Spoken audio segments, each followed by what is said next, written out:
Chapter Select is a series all about video game narratives. As you'd expect, this video is full of spoilers for the Gravity Rush series, both 1 and 2 examined in detail. You have been warned. Video game worlds are vast and imaginative spaces that we can lose ourselves in.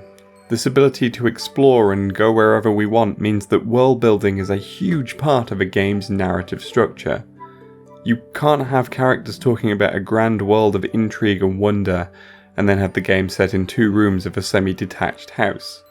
Unless, of course, your protagonist is an inch high. There are a vast range of worlds to lose yourself in too, from fantasy lands to buildings of impossible geometry, and from post-apocalyptic worlds full of robot dinosaurs to galaxies full of delightful aliens and obnoxious space racists. There's likely to be a favourite world out there for everyone. But my favourite world, by far, is one that's a little more unusual.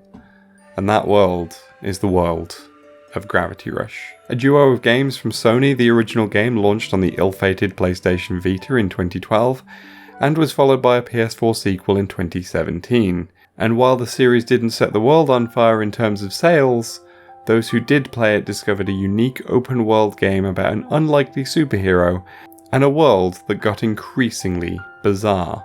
And in today's episode of Chapter Select, we'll be examining this bizarre world and trying to make sense of it, looking at its inspirations and its history to learn what went into this world to make it so compelling and quirky, or rather how Gravity Rush is a game all about falling with style.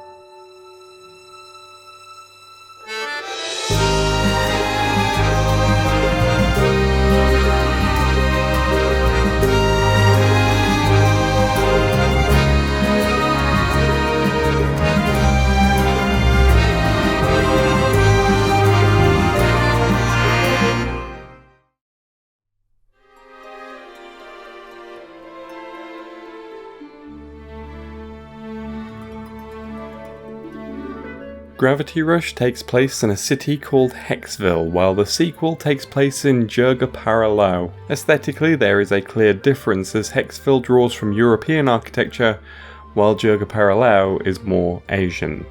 It's an interesting distinction that speaks to the influences on the game straight out of the gate. The 2 games were designed by a Japanese team, with original Silent Hill director Keiichiro Toyama creating the franchise with staff from Sony's Japan studio. But the main inspiration for the first game was a comic artist named Mobius, or rather his birth name, Jean Giraud. A highly influential French artist who worked in the Franco-Belgian bande dessinée scene, Mobius was known for a series of sci-fi fantasy works, with his major series The Inkle being a key influence on Toyama. In the first chapter of the comic, protagonist John DeFaul, a private investigator, is thrown from a walkway in a sci-fi city, and a full-page panel shows him falling through the air before he's picked up by a flying vehicle mere seconds before he's set to hit a lake. Toyama has cited this as the source of the entire game's concept, something which becomes obvious when every promotional image of Gravity Rush features its protagonist Cat seemingly falling through the air in a fantasy city. However, unlike the Inkle, there are 2 major differences between Hexville's design and Mobius's work. First up, while the city in the Inkle was a grimy cyberpunk dystopia, Hexville is a lot more inviting. It's a little bit more old-fashioned, drawing from cities such as Amsterdam or Copenhagen, and it's warmer and quainter, but it's also a nod to the European origins of Mobius as an inspiration, even if they took visual design from completely different countries. The French influence is present though. Linguistically, the names for Hexville and its regions are distinctly French, with Hexville itself seemingly deriving from the word hex, and the French word ville, meaning city. Old Noir, the first region we encounter, uses the French word noir, meaning black. Player Jeune combining play with jeune, meaning young, and Vendecenter, which uses vend, the French for sales, and the word centre, implying the central commercial hub for the city. This play on language continues throughout the world, especially as the game uses its own unique language throughout. Pretty much immediately you realise that the language everyone is speaking in is not real. At various points it sounds like French, and sometimes it sounds like Japanese, but as someone who's learnt a bit of both, I can confirm that it's neither. It may well be gibberish, as no one seems to have been able to decipher it fully. Tu l'aides du et tu rajoutes du CCC. Ensuite, et The written language, however, adds an extra layer of weirdness to all of this. It has been translated from signs and other writing throughout the game, but there's a weird logic to it. It's a cipher language with each symbol representing a letter in the Latin alphabet, but it's written backwards and deliberately skips out letters. And some of the phrases are untranslated Japanese instead of English, and it absolutely refuses to correspond to any of the game's actual spoken words.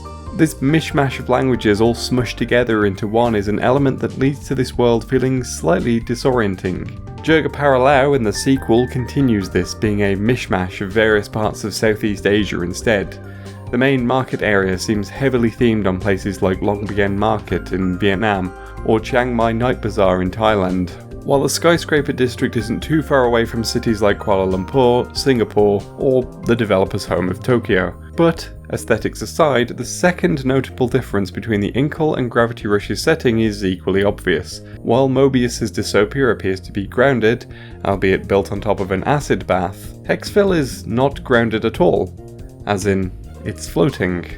It's a sky city. It's a trait that Jirga Paralau shares, and in fact the whole world of Gravity Rush seems to have no bottom. Even when we venture lower into the world, we've hit another layer of floating city, with Butum being the closest to the ground we encounter. And even then, well, that's something for later. What stands out with this blending of European and Japanese aesthetics along with a floating world is just how much like the world of Studio Ghibli it seems. In particular Castle in the Sky, which features a very Japanese style of storytelling, crossed with visuals inspired by Welsh mining towns that director Hayao Miyazaki visited during the miners' strike, just like how Hexville is based on Northern Europe. But that's not the only similarity, for you see, both stories are kicked off with a girl falling from the sky. We are shown the world of Gravity Rush through the eyes of a girl who wakes up on the ground of Hexville, seemingly having fallen from the sky. She has no idea of who she is or how she came to end up where she is. What she does learn pretty quickly, however, is that she has the power to shift gravity thanks to a mysterious cat that's following her around. The presence of this feline results in her gaining the nickname Cat from a police officer she meets pretty early on. Cat is a stranger in a strange land. She doesn't know anything about Hexville, and as she discovers new things about it, she immediately connects with the player, who is also discovering this stuff for the first time. It's what allows us to accept a lot of the fantastical elements of the world, as the girl we're playing as also doesn't understand what's happening. Without this, the game could have potentially been a lot less easy to follow, so Cat's amnesia is essential to the game's world building. And just like the world itself, Cat's presence also evokes comic book tropes. However, while the world draws heavily from the dense sci-fi of Mobius, Cat's story is instead a blend of superhero stories from the likes of Marvel and DC, blended with a little magical girl essence from Sailor Moon and other similar manga.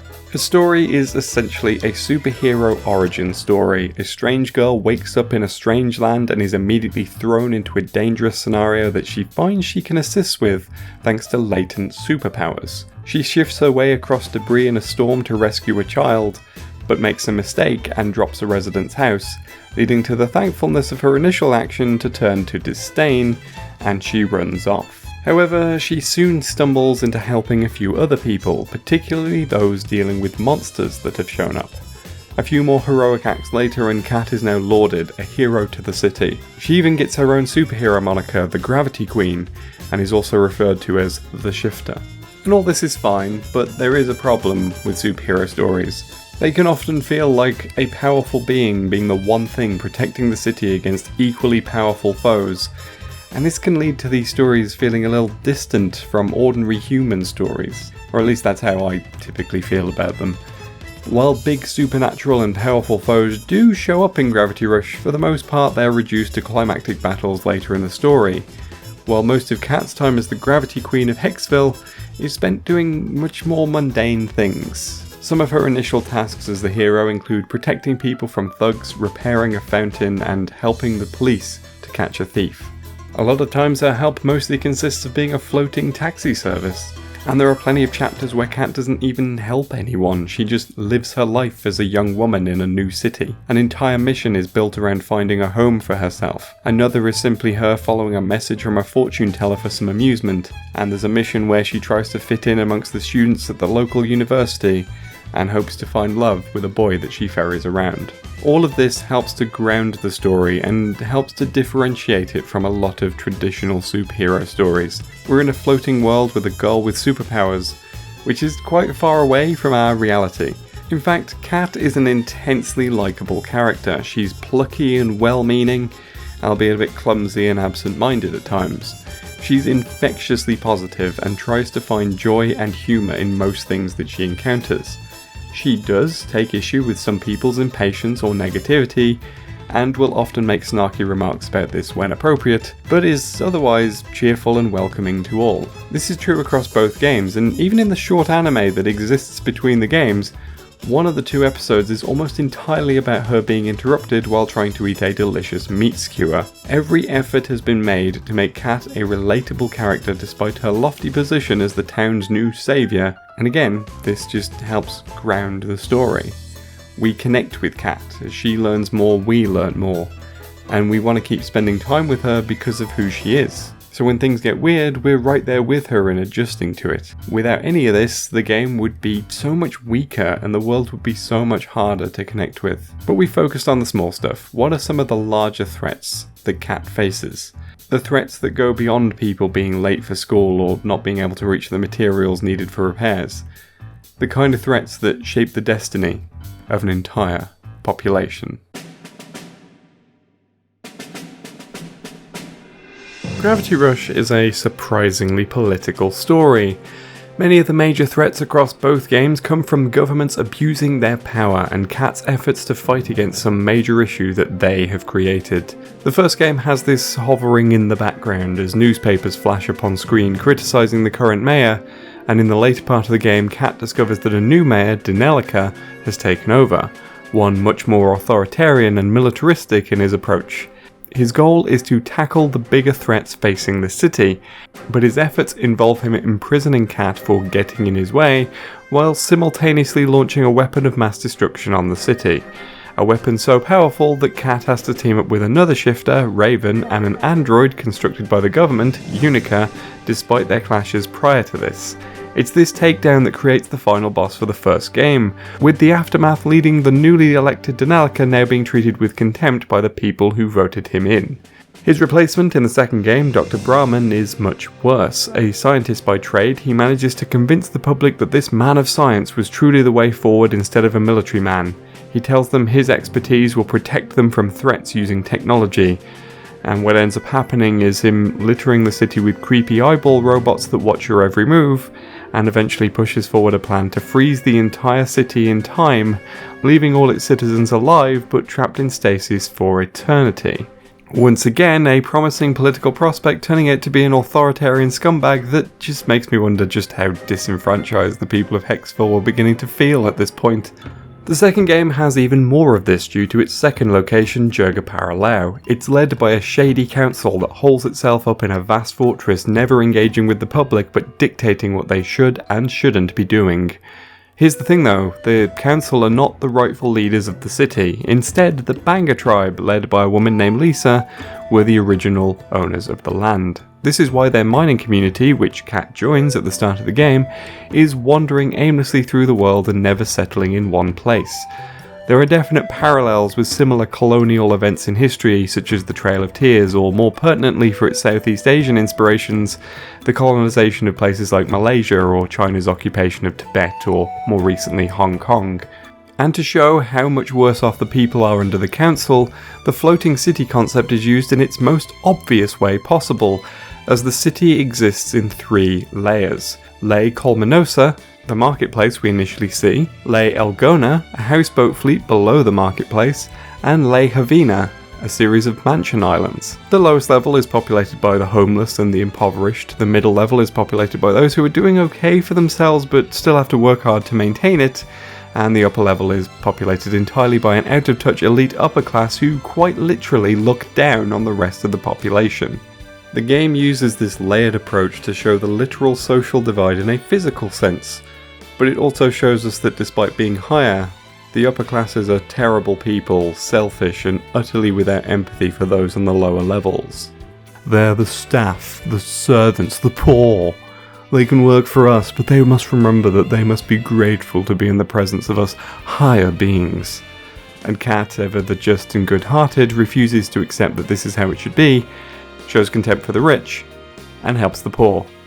Good on you, Kat. That said, while the first game's world was structured a little differently, there is almost an upper-class parallel on the higher level of Hexville.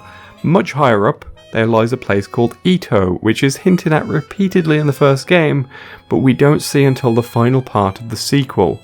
And here is a grand kingdom oblivious to the world below them, and who suffered from the loss of their queen 100 years ago.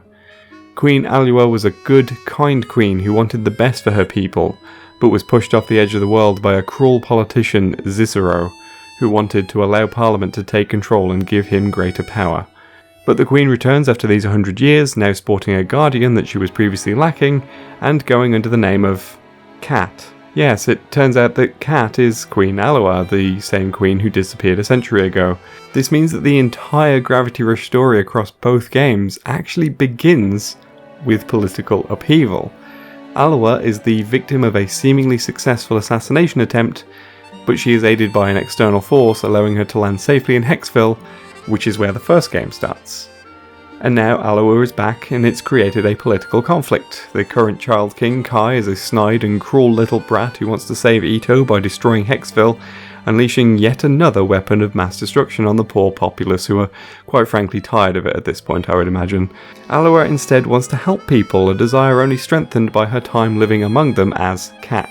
But wait, hang on, the Queen disappeared 100 years ago, right? Does that mean these two games take place across a whole century and Kat is some immortal being? Well, from Ito's perspective, yes, but from Hexville's perspective, no. You see, this world has a weird quirk, and this is where we're going to move away from the political aspect, but still looking at the layers that the world presents. Ito and Hexville are connected to the World Pillar, a vast structure that you can see throughout the game right in the centre of the city. The journey up to Ito is an arduous one that passes through numerous storms, and it turns out time is funny as you move to different points on this World Pillar. Time in Ito flows so much faster than it does in Hexville. This is how a year or so can pass in the main game, while a century passes up above. But the first game demonstrates the opposite effect.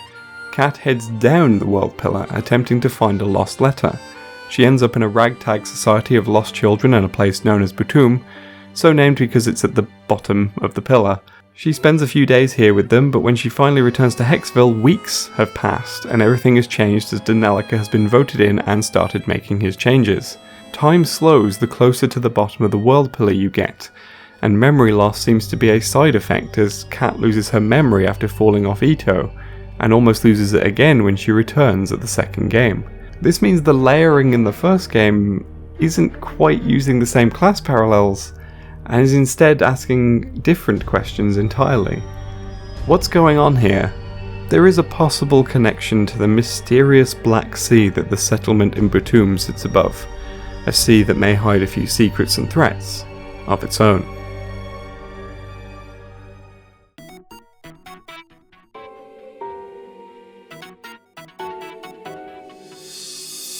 There's a different kind of threat within Gravity Rush that doesn't come from the political realm. In fact, when Kat discovers her powers, she has to battle a tough storm and a strange creature in the sky. Most of these creatures appear throughout the game, and some of the first people Kat helps after her initial heroics are being hassled by these creatures. Inky black and covered in strange red orbs that may or may not be their eyes, but definitely are their weak points. These creatures are the most frequent enemies across the two games, appearing in a variety of forms, including frogs, octopi, and mosquitoes. These are the Nevi in Hexville and the Scarabs in Jirga Paralau, and their origins are never fully explained. However, what we do know is they show up a lot during storms, and their power seems to come from the same place.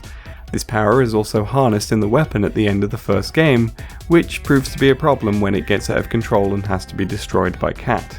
This shows that the power is chaotic and it can't be contained easily. While they show up frequently in Hexville, they rarely show up in Jirga Parallel, with most of their appearances being in mining operations in the storms surrounding the city. This is because Jirga Parallel gets fewer storms within the city itself, and it seems to be one of the few places that's actually a refuge from a much bigger sea of storms. These storms exhibit more strange behaviour than just making monsters appear.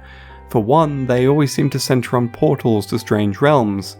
In the first game, parts of Hexville have gone missing after storms, and Kat ventures into these strange realms to bring them back. We see even more of this in the sequel, where the mining operations venture into the storms because these rifts are a great source of raw materials, even if they are incredibly dangerous to venture into. The events of the sequel even hinge on these rift portals, as the reason Kat and Raven are in Jirga Parallel in the first place is because of a rift portal, and she returns to Hexville in the same way.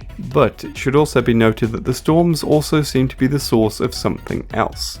Both Kat and Raven have guardians, small creatures that act as the source of their powers. Kat has Dusty, who's a cat that we've mentioned earlier in the video, while Raven has Z, a crow. It's Kat's first encounter with Dusty that generates her powers, and moments when he is incapacitated or lost, she loses those powers. And both shifters have super forms that see Dusty turn into a panther and Z turn into a falcon. These guardians seem oddly connected to the storms and the Nevi. Dusty is badly affected by a pest control method designed to repel Nevi, and they share an inky blackness with the monsters too. They just lack the red weak spots and instead seem to have miniature galaxies floating in their bodies. Kat also gains new powers and gets challenged on her abilities while inside the rift planes. She can enhance her abilities by using precious gems, which are prevalent in these rift planes in the second game. Her gravity powers, one of the key aspects of who she is and what she's capable of, seem to be pulling from the same energy as the storms that are wrecking places and pulling people in with intense gravity, much like what Kat does with items in one of her key abilities. In essence, every weird thing in the games has the same source, whether it's detrimental or beneficial. Let's go back to that black sea at the bottom of the world pillar, because I think that's the key to all of this. It's also a whole bunch of inky blackness, much like the centre of the storms, the bodies of the Nevi, and the bodies of the Guardians. And what's more, it's rising. The Batum section of the first game suggests as much, and then we actually see it rise in the final section of the second game, as it ends up becoming part of the final conflict. What if it's not actually rising? Its similarity to the storms indicates intense gravity, suggesting that instead it's pulling the world in. What if it's not a sea, but a black hole? After all, black holes, according to science far too complicated for me to fully understand, are intense pockets of gravity so dense and powerful that even light can't escape them. And they're often theorized to be able to act as wormholes to other universes, much like the storms acting as a portal to other realms. And another observable behaviour? Time dilation.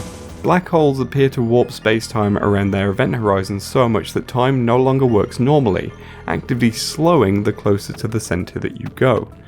And it's this aspect that points to the Black Sea as a black hole, since time in Batum is slower than in Hexville, which in turn is slower than in Ito.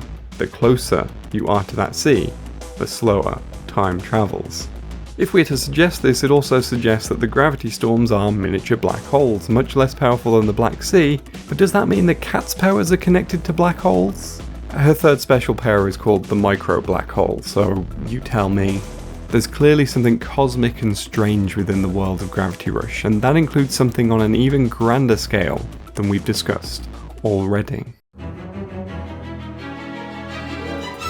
In both games, Kat meets three unusual characters, all of whom claim to be the creators of the world. Early on in the first game, a strange quest from the fortune teller leads Kat to a man named Gade, an old, apparently homeless man who claims to be the creator. Kat naturally brushes him off as a strange, drug-addled homeless man spouting delusions, but then he turns up to help her get to the rift planes by opening his cloak to reveal that his body is another black hole. He is the portal to the rift planes, suggesting that he is indeed some kind of greater cosmic being. But then things get complicated. As Kat heads down to Batum, she has to find a girl who's wandered off. She finds her on a platform that she absolutely shouldn't have been able to get to. And then the girl, Saina, talks about being the dreamer, that the world as we know it is entirely her dream, and that there are two identities within her, one of which is an ordinary girl, the other some strange cosmic being. And then in the second game, a third figure, Bit, shows up. Another child, this figure talks about being another creator, albeit one who observes and steers events in favourable ways. It's Bit that grants Kat her guardian when she's thrown off Ito, so that she can survive and go on to help people. That the three of these figures all claim to be creators suggests a polytheistic world where a pantheon of creators are responsible for the world as we know it. They also all have connections to alternate realms. As we've discussed, Gade is the portal to the Rift Plains where Kat retrieves bits of Hexville, but Saina transports Kat to a strange realm of cubes while Bit sends her to another similar realm in the sequel. All of these realms seem to operate on their own rules, and Saina's talk of how she dreamed the world into existence seems an apt description. Because all of these extra realms feel like dream worlds. They operate on strange logic, normal rules don't apply, and everything has this weird, half-finished feel in a variety of ways.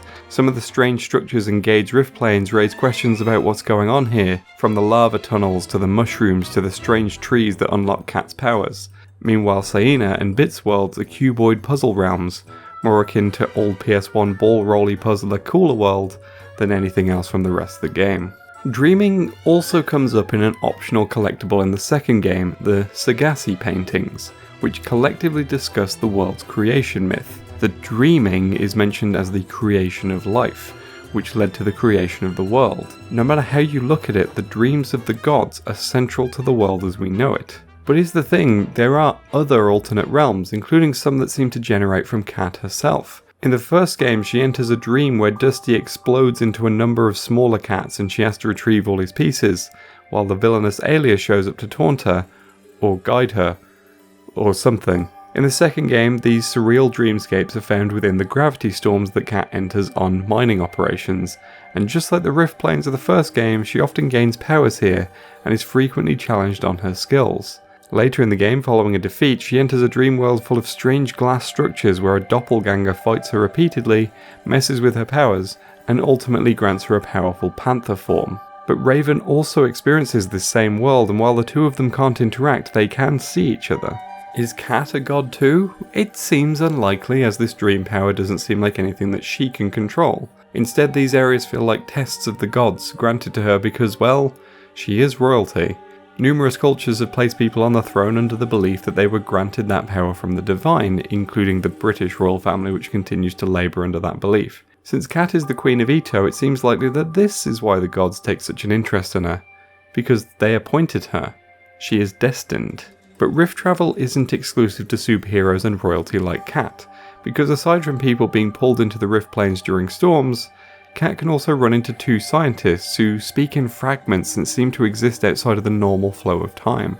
As we eventually learn, these two have been affected by an experiment, seemingly one that splits open the veil between realms. However, the fact it went so horribly wrong for them, ripping them out of normal space-time, suggests that rift travel requires a great deal of incredible power. If you're a god with a black hole for a torso, this is nothing, but if you're an ordinary man, it can be near impossible, and attempting it can backfire in horrible ways. All of this is fascinating stuff, with the dreams of gods creating everything in sight and multiple worlds all overlapping one another. But what does it all mean?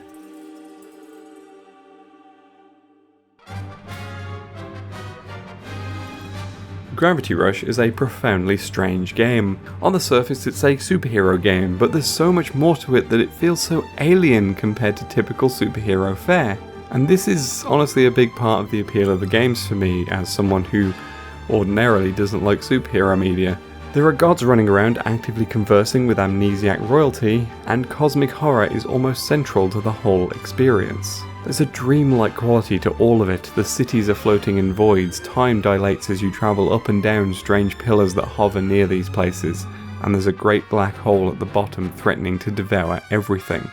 Even the language, which hovers somewhere in the spaces between real-world languages, feels like some confused speech you'd hear in a dream, one that you still somehow understand. Think of the lodge scene in Twin Peaks with the backwards talking guy, that's the sort of thing I mean. The dreamlike feel spreads to the narrative itself. The games are separated into episodes, similar to a serialized comic that the game's aesthetics draw a lot from. And just like those kinds of stories, there are a lot of cliffhangers that open up new story beats, and leads to a bit of a meandering narrative that feels like it's making stuff up as it goes. That's not a critique of comics, as those kind of stories often are made up on the fly over months, possibly with different authors. It just kind of comes with the territory. But it's a bit different when it's happening in a self-contained narrative within a single game, or rather two, both of which have this happen. In the first game, you finally reach the final part of the city and it looks like a narrative involving the military is about to unfold, and then you're wrenched down to the lower part of the world for several chapters. At the end of the game, you save the city, but much of the game's lore remains unexplained. In the second game, the halfway point is marked by what feels like a climactic moment, suddenly seeing Kat jerked back to Hexville, where the villain changes, the stakes change, and the motivations are wildly different. It's like it tells two separate stories within the same game. Even the credits of both games leave a lot of unanswered questions. We get 2 hints to Kat's true identity throughout the first game, one of which is right in the credits. But the question these hints raise doesn't get an answer until the epilogue of the second game. Gravity Rush loves this disjointed style of writing. Is it bad writing?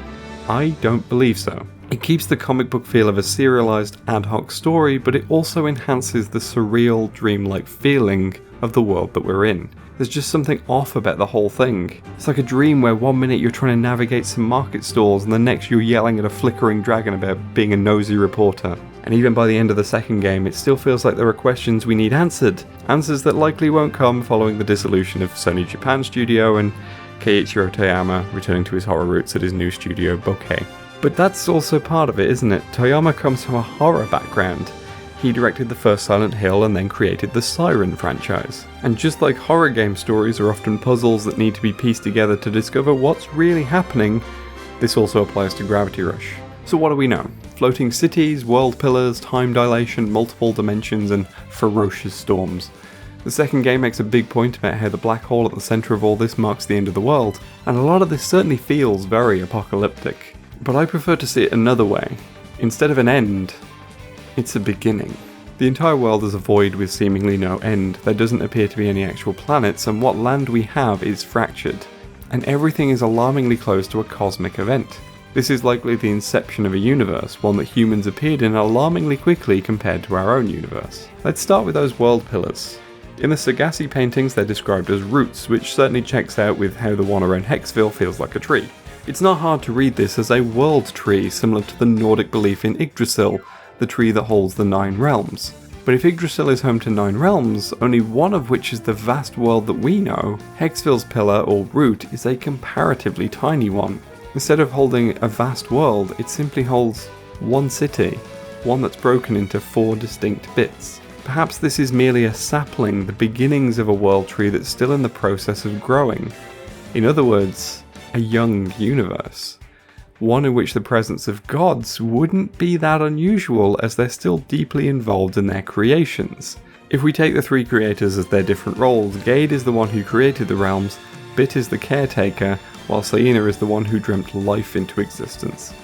And while Gade is old, Saina and Bit are quite young, appearing as literal children.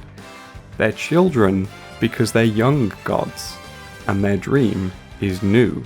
If we take this as a world that's still growing, the storms and the threats are not that far off the instability at the heart of the creation of our own planet, one where firestorms and volcanoes set off major chemical reactions on a cosmic scale, eventually settling into the conditions that allowed life as we know it to flourish.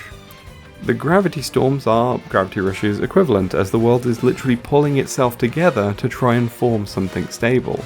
It's a wild interpretation perhaps, but it's one that does make a lot of sense to me. Jirga Paralau and Hexville coming together at the end of the game is perhaps the beginning of these disparate lands coming together to form a country, a continent, a planet. A process that will continue to expand over a long period of time. But there's a major threat to all of this. Some of the violent chemical reactions are instrumental to allowing this universe to come together, while other violent reactions are threatening to pull this process of creation apart. This is where the black hole comes in. According to the Sagasi paintings, this black hole is a dark cloud formed from war and acts of evil. It thrives when bad stuff occurs, something that becomes notably more obvious throughout the games. When Danelica takes over in the first game, Kat is in Batum, where the darkness violently begins to move. The acts of Dr. Brahman in the second game culminate in the Black Sea reaching Hexville, and the final act of evil, the attempted genocide of the people of Hexville by a selfish Child King, summons the Beast at the heart of the Dark Cloud. Hexville does not get pulled into a black hole, it is instead ravaged by the embodiment of the darkness, a quite literal devil pulled from the abyss. A devil that cannot be stopped through fighting it alone. The Sagasi paintings refer to mankind as the bridge between light and dark, indicating the inherent good and evil that exists in all of us, and the conflict between the light and the dark is fueled by the acts of humanity, with light getting stronger through good acts, while the darkness is empowered by evil. Hexville, the city at the heart of a burgeoning universe, is threatened to be swallowed by the darkness. It's a society that cannot thrive while humanity commits acts of evil. The meaning is clear: you cannot build a society on division, on hatred, and on acts of war and selfishness. The darkness is finally held back not through violence and fighting, but through the citizens of Hexville uniting and singing as one. It's held back by assistance from a girl who found her inner strength and realised that it could be used for good. And all of this was possible because of a different girl, who is at the centre of all of this. A girl who found her purpose in helping others and making others feel good. And they returned the favour by saving her with unity and love. The devil was vanquished, and it was up to Kat to sacrifice herself to the darkness, to act as the light, to balance it and keep it under control. Kat is a good person. We see this throughout both games. She's clumsy and absent-minded, but she's pure of heart and brave. And it's her bravery and goodness that ultimately saved the world. A society that could have been destroyed by darkness, saved by one girl with light in her heart. Because the truth is, a society built on darkness cannot thrive. A society built on division and hatred, built on selfishness and greed. A society where the poorest struggle more and more to succeed, while the richest continue to amass power that they use to subjugate people further. All of this is what leads to societal failure. Unity, selflessness, cooperation, these are the qualities that hold society together. And at this point in history, recognizing this is one of the most important things that we can do. Gravity Rush ultimately asks us a question. Are we going to feed the darkness that threatens to consume us all? Or are we going to weaken it with kindness and love, allowing us all to thrive? We know one girl's answer, a girl whose presence was felt by so many that her absence is painful. But what's your answer? I will leave you to consider that, as we've now reached the end of this episode of Chapter Select. I hope you've enjoyed this quite in-depth look at everything in Gravity Rush, which is a series that I absolutely adore. And if you have enjoyed it, don't forget to give it a like and subscribe for more if you haven't already. I'd also like to say a big thank you to my patrons whose names you will be able to see at the end of the credits. Thank you for watching, and I'll see you again very soon.